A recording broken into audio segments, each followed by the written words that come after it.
K is for kin keepers. To be honest, this is a term I have never before used in my life, and I hadn't even heard of it until a few months ago when I read an article that referred to it.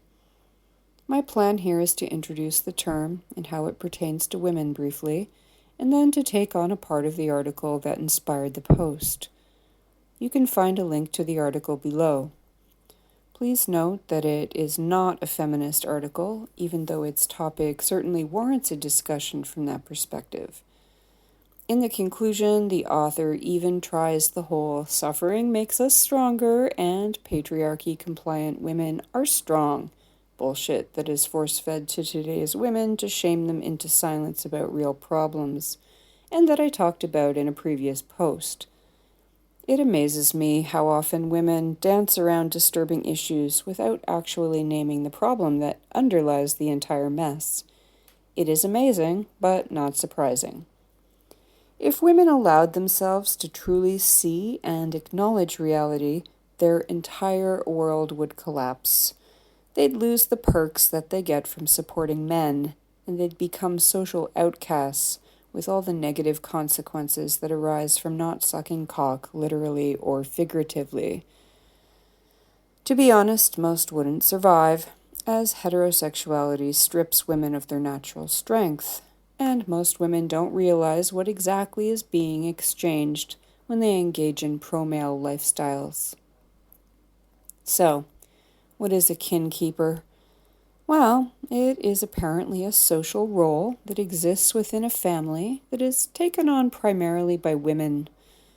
It is thought to involve three primary duties: carrying out family rituals and traditions, organizing family reunions and protecting family relationships, and maintaining family records and narratives. Basically, I call it glue. Without a kin keeper, you don't have a cohesive and loyal unit with a group memory or sense of history. Now, women typically take on the role without necessarily being asked or forced, and I think they do it for a number of reasons. On the whole, A, women tend to have better social skills than men, so it is natural for them to put work into relationships. B, they need to have social relationships both to feel human and to make up for the fact that traditional het relationships strip them of valuable social connections and outlets. C, they need to do these activities to maintain the lie of happy and successful female heterosexuality.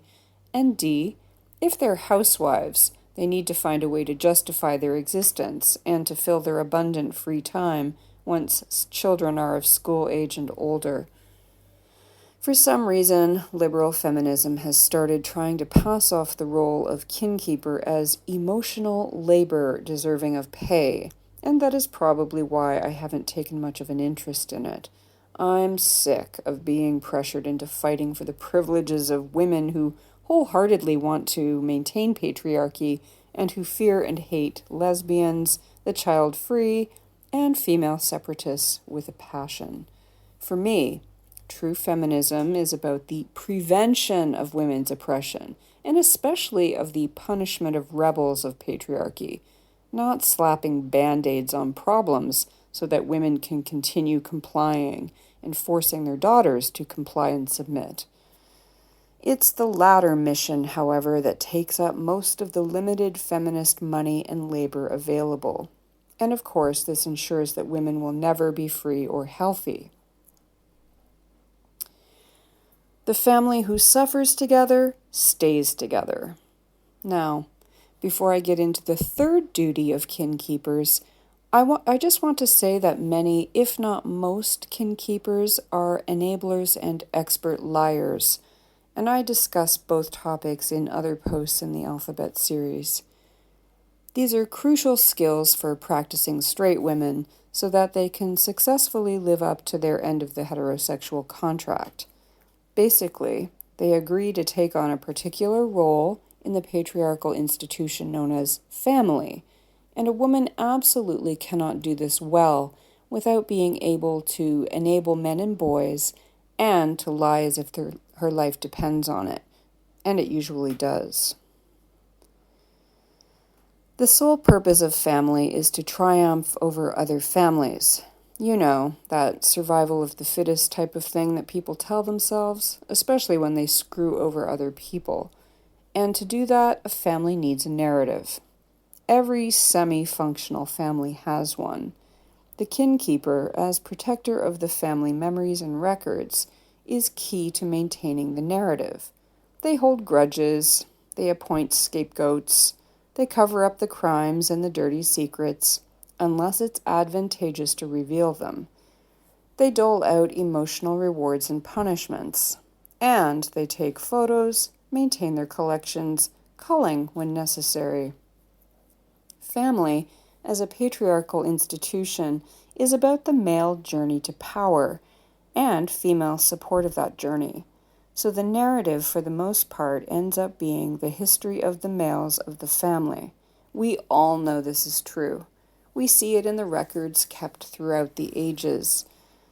And we also know that male stories and success depend upon the suffering of women and girls, and that this suffering must happen in silence. No one likes truth tellers. They ruin the narrative and upset the balance of power. Revealing that a male family member is a rapist, for example, can ruin his life and possibly the trajectory of the family. He probably just made a mistake, so there's no need to make a big deal out of it. The female victim, however, will build character and strength through her silent and required suffering. Kinkeepers also like to hide facts about drug and alcohol problems, incest and domestic abuse, sluts who have children out of wedlock, gay aunts and uncles, extramarital affairs, humble economic origins, and really it could be anything that might bring embarrassment to the family and destroy relationships. Digging into the past. While most wives and mothers tend to take on informal emotional labor following marriage and breeding, once traditional women are faced with having almost nothing to do, they often turn to doing actual research into family history, often with the help of genealogy services. And this is where the article I referred to comes in. The article asks whether digging into our family's DNA past should come with a trigger warning. Basically, as I interpret it, most women's stone-cold realities are depressing as fuck, but they are so well covered up, we all grow up not knowing the horrors that women go through. We ourselves think we are alone in our suffering because we're not allowed to talk about it. So, facing the sheer amount of collective female suffering can cause cognitive dissonance, or what the author of the article calls distress. On some level, we all know we are rape babies. There are different kinds of rape, but unless we are test tube created, we are all rape babies. But no one wants to acknowledge that, so it can be distressing to find out that family members have been raped or were disowned because of rapes. We may also find out that male family members were pedophiles or rapists. There are all sorts of skeletons that can be unearthed when one goes digging in one's family past. Whether you can handle it is another story. In my own family, we had a ton of skeletons involving rapey men and abused women, and I didn't even do any research or take on the role of kinkeeper. I found out that my paternal grandmother became pregnant out of wedlock, and her wealthy parents disinherited her from the family fortune and married her off to a poor salesman, who ended up beating her for her entire life, as if punishing her for her first bastard child and general whorishness. He raped 3 more children out of her, but he refused to buy her a wedding ring as an additional insult. She was an unusual woman and had a full-time job outside the home during what was a generation of housewives. She bought her own wedding rings with her own money, and today I have those rings. But she became an alcoholic and died a very broken woman.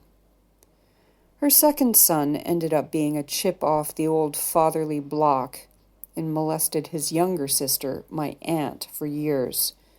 He luckily died in a motorcycle accident at the age of 18, but as a further slap in the face to my aunt, he was turned into the young dead hero of the family. My aunt went on to marry an abuser, but became a social worker focused on battered women, as well as helping incarcerated men.